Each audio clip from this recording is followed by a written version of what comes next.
Hello everyone and welcome to another episode of Unscripted and Unchained RPG Review. I am Game Master Bloodworth, and as you can see by the graphics, today is going to be the first video where I start to delve into the question of what is Daggerheart RPG.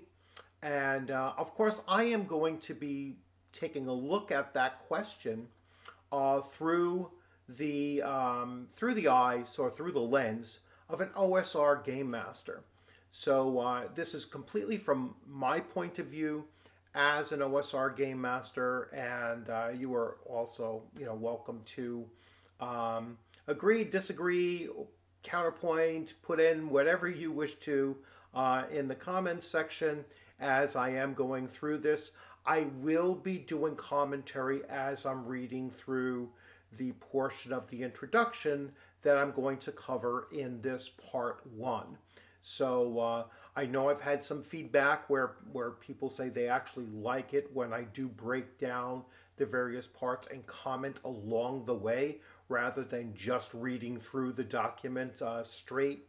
And so I will be doing that throughout the course of this entire series as I do break this down.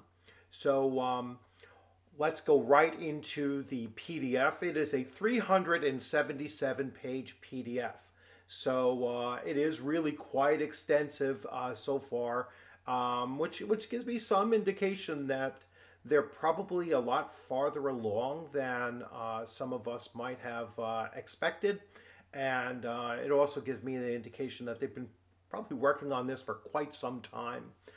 So without further ado, let's jump right into my first look at the introduction and my attempt to answer the question, what is Daggerheart RPG?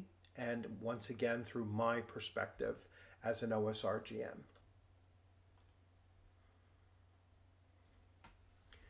So I'm going to expand on this. I'm not going to read all of this word for word, but I do want to say, reiterate, which they ask us to do when we're doing these videos on Daggerheart. This is an open beta playtest. So that's very, very important for everyone to understand that all of this material, and I'm going to go through each of these steps anyway, is of course subject to change. It's subject to be modified, added to, removed from, and so on and so forth. So this game is still in active development. There are parts that are outright not written yet.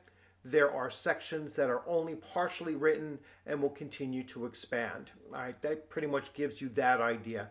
This rule book has not gone through any editor yet.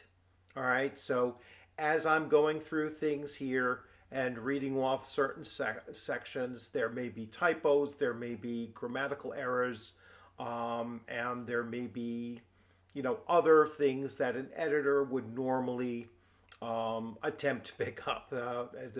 Must be a very hard job to be an editor, because even in published works, I still find typos and those kinds of things. But anyway, the balance of adversaries is still an exploratory phase. Until this release, we've adjusted the combat system numerous times in an effort to make it as fast and cinematic as we can, while also making it feel familiar and fair. Combat will need significant play testing to ensure we get the right balance on class power, leveling, adversaries, and beyond. We'd love your feedback when you feel like things aren't working. All right, so really important, reiterate, this is a beta play test. All right, so they are asking for input on changes that might need to be made. The art is all subject to change. Some pieces are placeholders, others are closer to finalization, and others are simply not available yet. Let me see. I'm getting some text. I'll answer that later. We will release new updates periodically during the open beta cycle. Even though we are in beta, you can stream your games. You can make DPGL compliant content for the game. We only ask that you make it clear that your project is using the Daggerheart playtest, as the game's mechanics will continue to evolve and we don't want confusion when the final game comes out. Yes, I will not be doing any kind of live plays of this or anything similar. I am just going to be breaking down where the rules and systems stand as they are now. So remember, this is a beta play test and a lot of this may change. There are many inspirations for this game. We encourage you to check them out if you like, and we're making it here. For the list of touchstones and inspirations, see touchstones in the introduction. Okay, so I start going through changelog. There's no changes as of yet. Now this came out on the 12th, so we're 2 days in and nothing yet. Daggerheart team, so the lead designer is Spencer Stark. Additional designers are Rowan Hall, Matthew Mercer, Alex Teplitz, Michael Underwood. Additional writing is by Leah Edelman, Carlos Cisco, Felix Isaacs, Erin Roberts, and Eugenio Vargas. Lead designer, I would hope that Matthew Mercer takes on more of that role. Not to undercut Spencer Stark, but I think that if Matthew Mercer was playing more of a role in this, or certainly a co-lead role in this, I think that it would do a lot to move it forward. So that's all I'm saying. Again, not to slight Spencer Stark at all, but there's a name recognition thing, and that would go a long way, I think, especially if it's genuine. I'm not saying that he's going to put his name on there on something that he didn't actually play a greater role in. But it's it's something that I think should be addressed early on. Combat wheelchair design, I roll my eyes at this, all right? It's not something that I think is going to enhance the game in any way. So I know that this category of the hobby and this segment of the hobby is going to be very the inclusivity and all of that, but the point is that tabletop role-playing games have always been inclusive, and to have these purposeful and inorganic insertions, I think, is it borders on virtual single, and it's kind of silly. They could have listed Mark Thompson as a game designer, additional game designer, without making it so blatant that this is his segment, because I'm sure they're not going to identify who did what throughout the rest of the document. Moving on. So the introduction, I am going to be going through a good portion of this introduction. I will probably end somewhere around what kind of role-playing. So the introduction. All right, and this is one of the first things I'm going to point out, is that my first question has been, why is it called Daggerheart? That doesn't come anywhere in here, so I think it's important for you to actually put out, this is why we call this game Daggerheart. So Daggerheart is a collaborative role-playing game set in the high fantasy world, a place of incredible magic and perilous adventure. During a campaign, you may find yourself rubbing elbows with nobles in an attempt to stop an assassination plot, diving deep into an ancient dungeon to keep a powerful creature from escaping and unleashing its power, sailing across vast ocean to face off against a terrifying sea monster, or protecting a precious relic from falling into the hands of a dangerous enemy. No matter the adventure your party chooses to embark upon, Daggerheart is designed to provide the tools to tell a story that is both heartfelt and epic. All right. I'm not like the kind of wishy-washy, so when I see like heartfelt, I'm trying to figure out why is that in there. Epic is nice. I'd like for it to be feel both heroic and epic.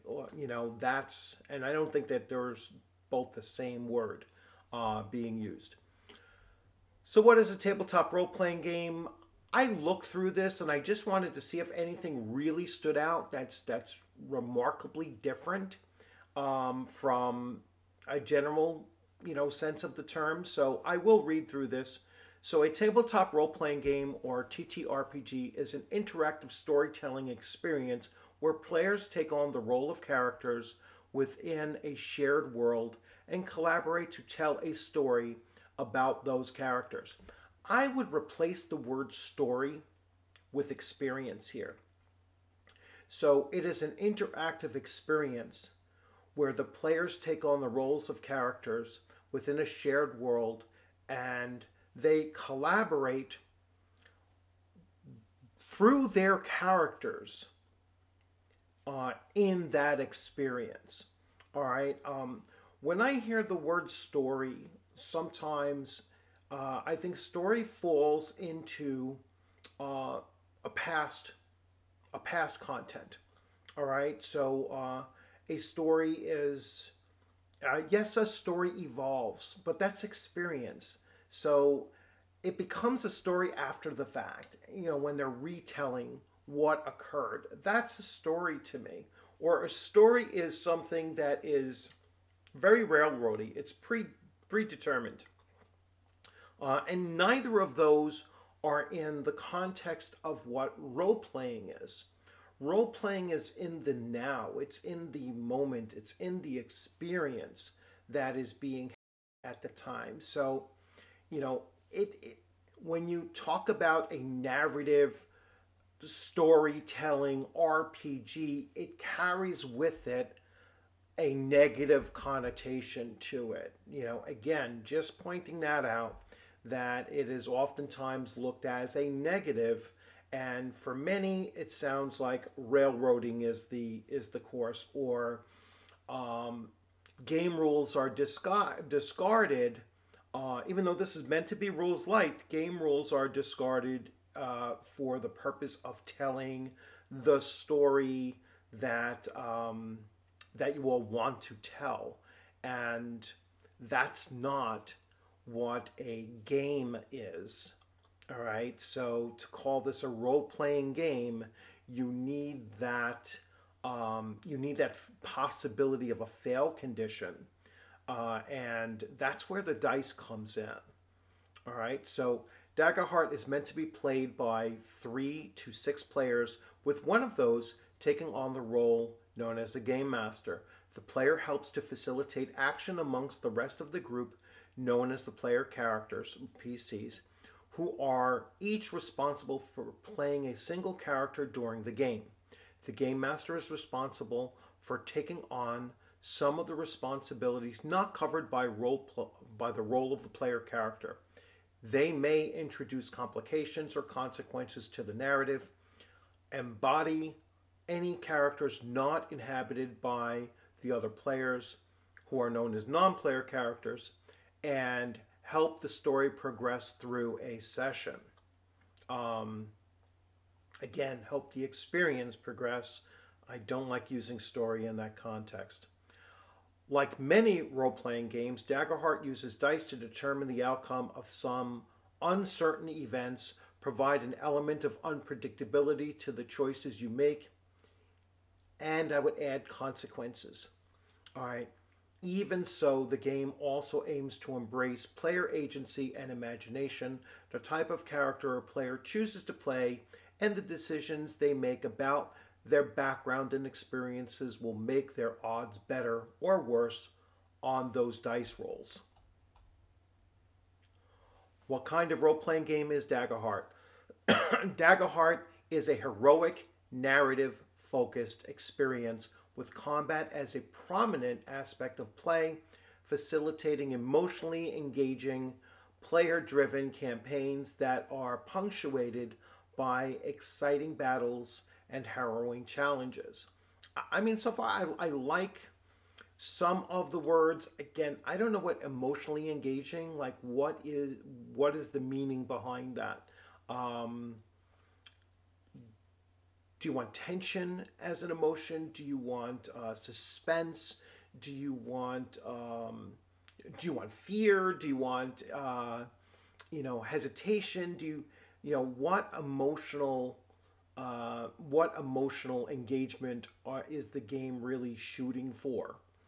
The game takes a more rules-light approach in its design, encouraging players and GMs to focus on the story they're telling rather than the complexity of the mechanics.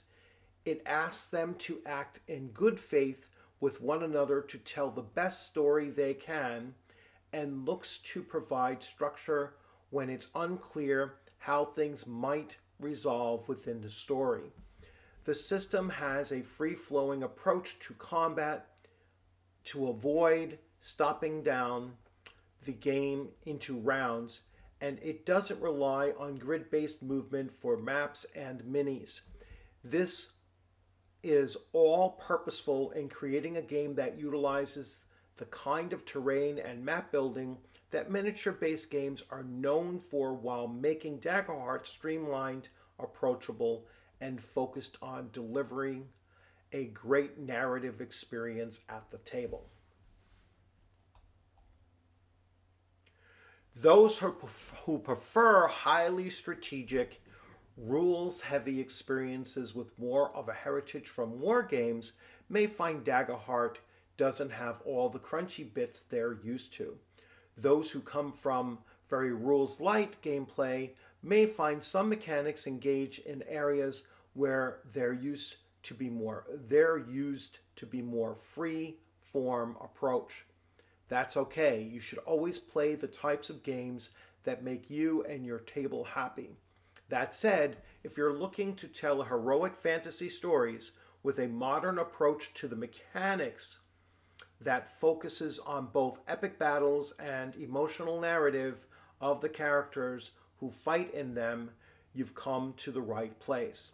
Daggerheart utilizes an asymmetrical design. That means that it plays very differently for the GM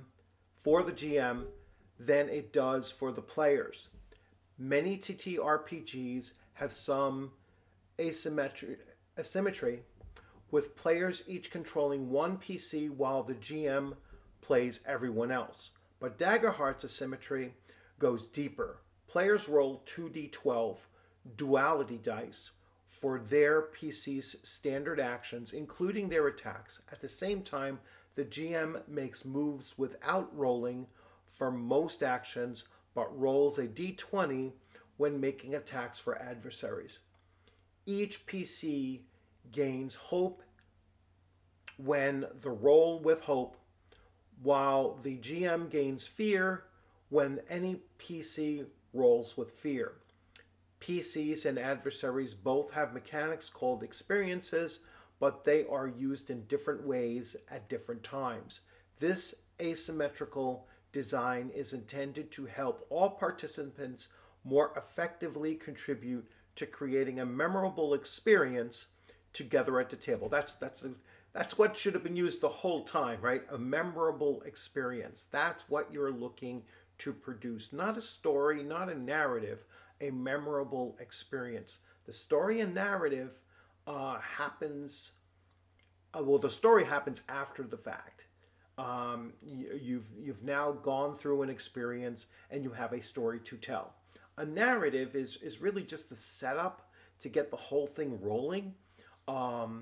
And then it's the player actions, through their characters that engage in that, in the scenes, in the independent scenes.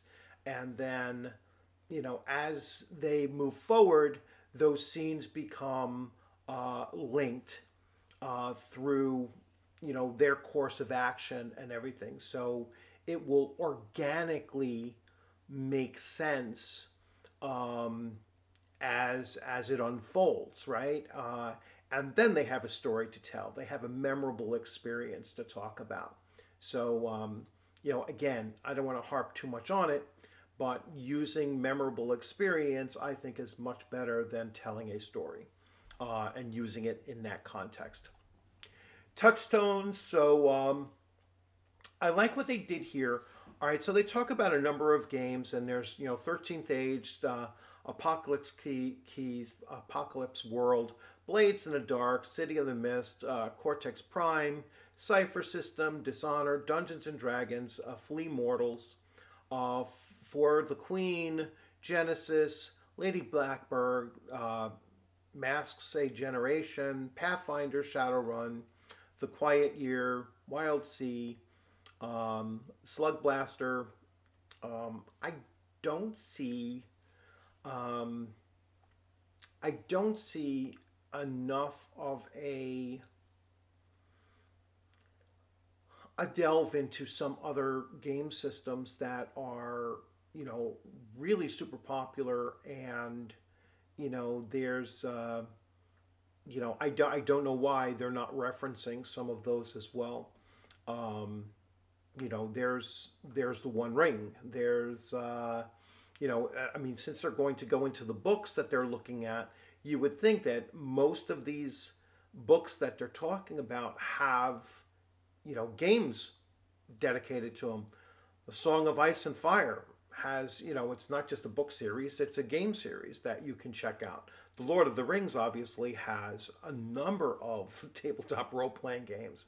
You know, their movies is The Dragon Prince, The Lord of the Rings, The Witcher, The Legends of Vox Machina, obviously. I mean, there's other classic movies that should be in there. You know, Hawk the Slayer, or you know, the Conan, 1982 Conan. Yeah, there's just so many other, you know, movies or television series I would have listed in there that would lend to a possible different tone of the you know, of it. Video games: Borderlands, Dragon Age, The Elder Scrolls. All right, fine. There's Elder Scrolls role-playing games as well. Well, not quite role-playing games, but skirmish board games. Soon there'll be a role-playing game, I'm sure.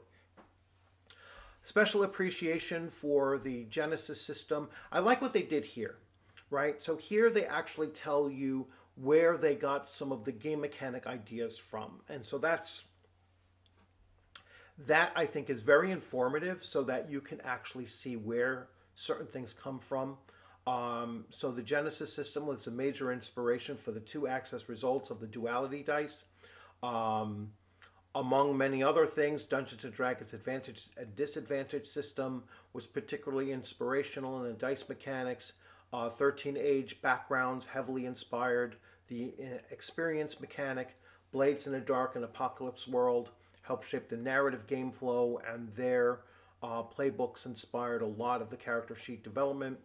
Wild Sea Phenomenal Reaches section provides the chassis for the regions section of the book. Enemy types and ways of managing minions are formed by Dungeons & Dragons 4th edition and the monster design of Flea Mortals. The Quiet Year inspired the map building section on the campaign kit, and the same session 0 structure is informed by Apocalypse Keys. Did I skip Cypher System? I think I did. The Cypher System's GM intrusions paved the way for Spending Fear to interrupt the scene. You know, some really great mechanics are mechanics that are coming out of you know, Modiphius's 2D20 system, and their system of momentum and doom. They use other terms for it in you know, in the Dune RPG, and I'm sure it's also in other either Modiphius or Free League game systems as well. But that's certainly a very cinematic dynamic system that they should take a look at, because that works really, really well in those instances.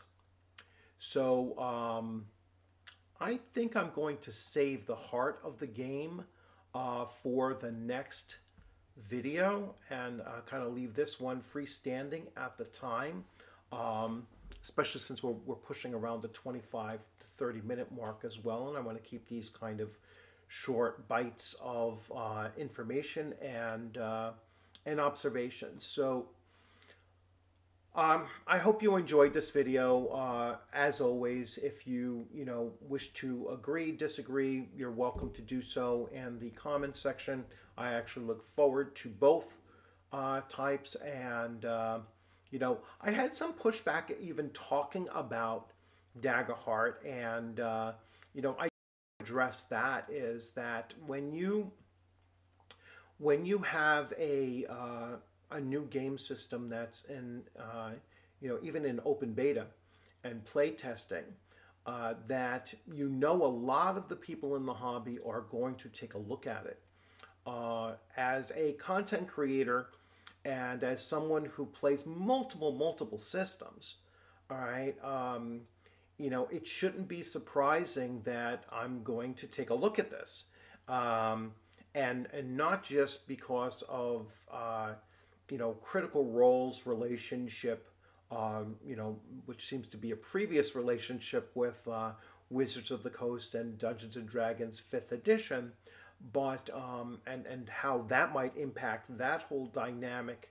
That will have potentially a ripple effect through the hobby, but it's also something that I've always focused on, and that is to look at new game systems that might introduce new game mechanics that just make us think differently about what direction the hobby is going in on a game mechanics line. I just had a conversation, and it came up out of my first video with Daggerheart, where the initiative system was brought up, and the fact that this doesn't use an initiative system. Well, there's a lot of new games that are coming out that have discarded the traditional initiative system. Shadow Dark does not follow that traditional system. Crown and Skull does not even use the one that Shadow Dark uses. And I've played in games, and I've seen in other games, and I've seen it in my own games that I've run, where the old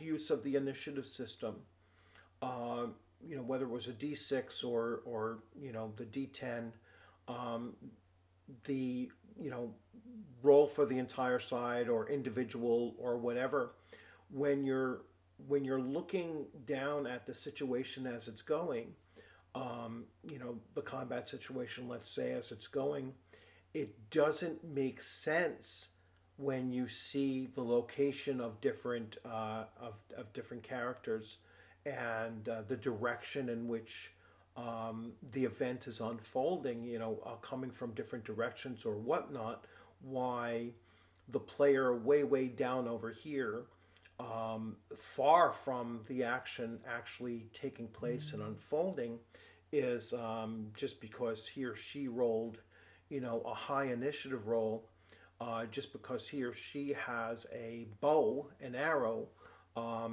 readied, that they would still act first, even though they might not be fully aware of what's happening at the front of the line or whatnot. And that's where I think that very simplistic initiative system kind of fails. And so here I think they're looking to change that aspect and use a more narrative explanation of who is going to go first or whatnot. So I haven't dug too much into it, but it was a conversation that started coming up where they're pointing to certain aspects of this this open beta test and saying that there's there's some rule mechanics that they either agree with or disagree with or whatnot, and so I don't have a problem with them eliminating initiative as we have known it, because I think that that's a trend that's going to keep on spreading, because it's like discarding the combat matrix of having to roll on a chart to see if you hit. Once you've gone to ascending armor class, I don't see how it's anyone would rather go back to that system. So there are some older systems, and I'm saying this from an OSR GM's perspective.